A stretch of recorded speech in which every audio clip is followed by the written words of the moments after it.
Assalamualaikum warahmatullahi wabarakatuh. Waalaikumsalam warahmatullahi wabarakatuh. Salam Pramuka. Salam.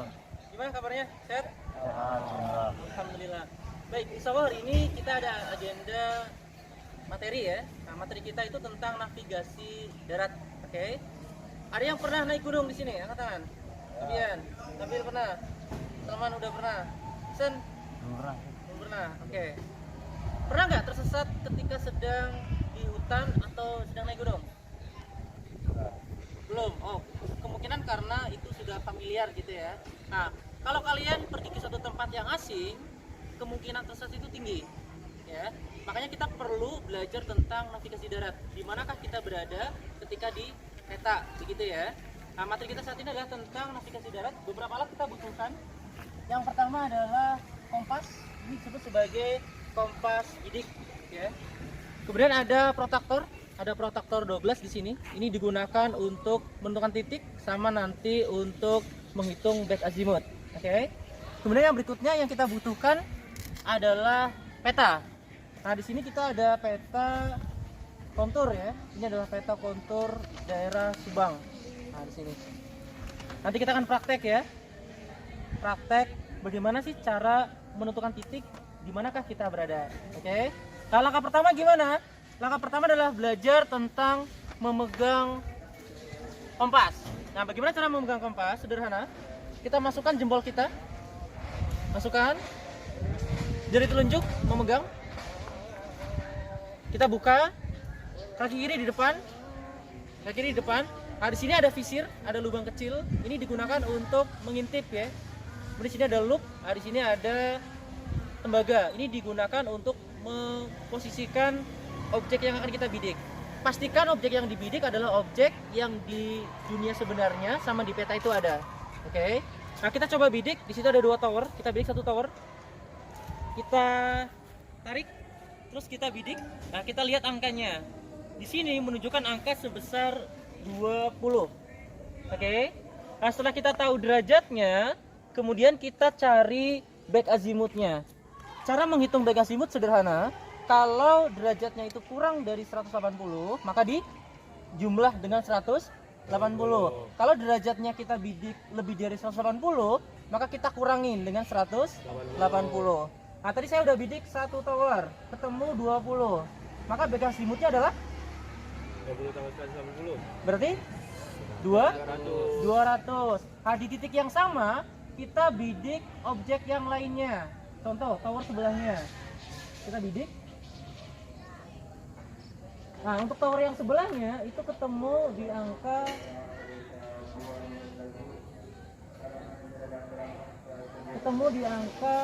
60 ya. Ketemu di angka 60. Kalau 60 berapa back azimuthnya? 240. Sorry. Ketemu di angka 340. Sorry, salah. 340. Berarti berapa back azimuthnya? Kita kurangin dengan 180. Berapa ketemunya? 180 kurang 180? Oh, udah.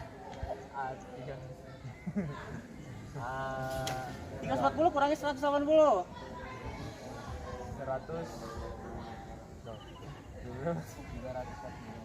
Ketemu 104. Berapa? 160-an ya? 340. Nah, kita cari garis back azimuthnya, seret. Kita cari garis back azimuthnya, seret.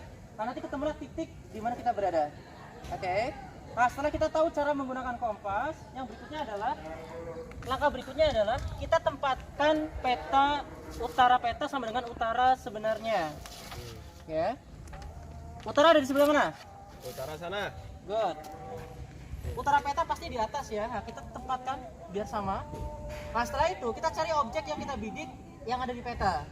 Oke. Setelah ketemu, baru kita buat garisnya tadi.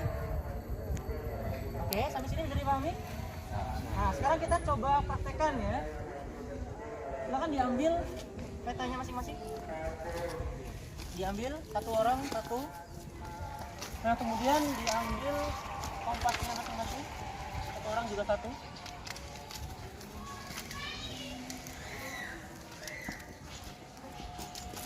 Kemudian protektornya juga diambil satu-satu masing-masing. Nah, silakan kalian mencoba mempraktekkan di manakah kita berada. Oke, protractor digunakan untuk menentukan titiknya. Karena peta yang kalian gunakan itu simbolnya kurang lengkap, maka nanti objek tower tadi di peta yang kalian gunakan itu tidak ada, maka diasumsikan saja tower kira-kira berada di sebelah mana. Begitu ya. Silakan bisa dicoba. Dibidik dulu, silakan dibidik dulu. Coba dibidik. Di titik manapun ya, silakan bisa. Ayo silakan, coba kita praktekkan membidik.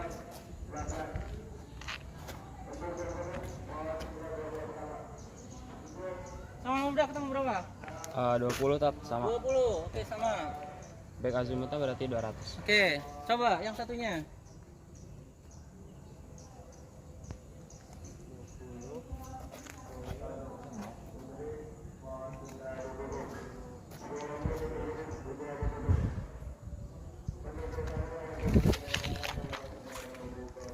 Nol itu berarti back azimutnya 180 ya, karena ditambah 180. Udah ketemu semua? Udah tat. Kalau yang Nah, ini silakan bisa dipraktekkan mencari titiknya. Ya. Pertama, arahkan peta sesuai dengan arah sebenarnya, arah utara. Nah, kemudian kalian asumsikan tower ada berada di mana.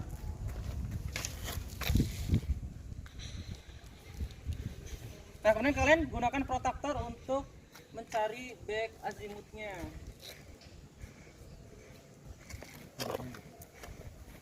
Contoh di sini ya, tower di sini, titik di sini. Nah, kita cari back azimutnya. Berarti tadi di angka ini. Di angka 200 kan? Nah, kita cari 200. 200 di sini. Terus kita garis. Seret gitu ya. Nah, kemudian kita geser ke kanan. Ya, ini tower yang pertama di sini kita asumsikan karena di peta ini tidak ditunjukkan towernya. Di sini kita cari back azimutnya 200 nih, di angka 200 di sini. Nah, kemudian kita garis set gitu ya. Nah, kemudian kita geser ke kanan. Tadi ketemu berapa? ketemu yang itu. Yang itu. Itu 20, itu 0, ini 20, 40. 0 berarti back azimutnya 180. Nah, ini 180 di sini. Nah, kita garis seret. Nah, nanti garis yang tadi set sama yang ini seret akan bertemu di satu titik. Nah, disitulah kita berada. Oke. Nah, gunanya protractor buat itu, memudahkan menghitung back azimutnya, ya. Cuman kelemahannya karena di peta ini bangunan yang kita bidik itu tidak ada, ya kemungkinan agak tidak tepat ya. Makanya peta yang tepat menunjukkan kenampakan yang lebih lengkap itu yang paling bagus gitu. Yang paling bagus. Di situ ada masjid, kita bisa nembak masjid, kita bisa nembak pohon yang besar, atau kita nembak tower gitu ya. Tower itu biasanya dipasang di bukit yang tinggi, yang tertinggi. Bagaimana cara kita tahu itu bukit atau bukan? Nah, kalian bisa lihat dari kontur yang ada. Ya, bukit itu biasanya lingkaran, kemudian dikelilingi lagi sama kontur-kontur berikutnya, begitu. Oh, berlipat ya, Sat? Ya. Tat, saya udah nemu tat. Udah nemu? Udah. Jadi Coba, di manakah kita berada? Di sini soalnya tadi kan saya bidik tower yang satu, Ya. itu saya dapat 20. Ya, berarti back azimutnya? 200. Good. Nah, sama yang satu lagi tadi saya dapat 0 derajat. Ah, back azimutnya? 180. Kemudian titik bertemunya di mana? Di sini tat. Oke. Ketemu? Ya udah ya. Udah. Nih, tadi kan saya nembak ke tower yang satu 60. 60 back azimutnya? 220. Oke, good. Tower yang satunya? Saya nembaknya 240. Back azimutnya? 150. Oke. Ketemu di mana? Ketemu di sini. Di sini. Oke, good. Ada yang bertanyakan tentang materi navigasi darat? Nah, materi ini berguna jika kita membawa alat begitu ya. Ketika kita bawa peta, ketika kita bawa protractor 12, kemudian kita bawa kompas bidik. Nah, bagaimana kalau ternyata kita tidak membawa alat itu semua? Bagaimana cara kita mengetahui di mana lokasi kita atau meminimalisir biar tidak tersesat, di mana caranya? Ada yang tahu? Lihat, Gimana? lihat penampakan alam sekitar. Oke, gimana caranya lihat penampakan alam sekitar? Bisa dengan matahari. Oke, matahari terbit di mana? Di Timur. Tenggelam di. Barat. Nah, dengan itu kita tahu arah timur, barat. Nah, kemudian arah utara dan selatan tahu. Oke. Kemudian apa lagi cara lainnya? Dengan melihat lumut. Oke, bisa. Pohon ketika diterpa sama matahari, dia akan kering atau berlumut? Kering. Nah, kering. Maka bisa kalian perhatikan bahwa pohon yang kering tadi itu arah timur atau arah barat? Timur. Timur, karena dia dari pagi sampai siang kena matahari, maka sisi yang lainnya pasti barat, gitu ya. Nah, selain itu, cara lainnya yang bisa kita lakukan adalah kalian memperhatikan daerah sekitarnya. Contoh, kalian mau ke gunung, perhatikan perkampungan terdekat itu ada di sebelah mana. Ketika nanti kalian tersesat, kalian bisa sangat mudah untuk mengunci arah, gitu ya.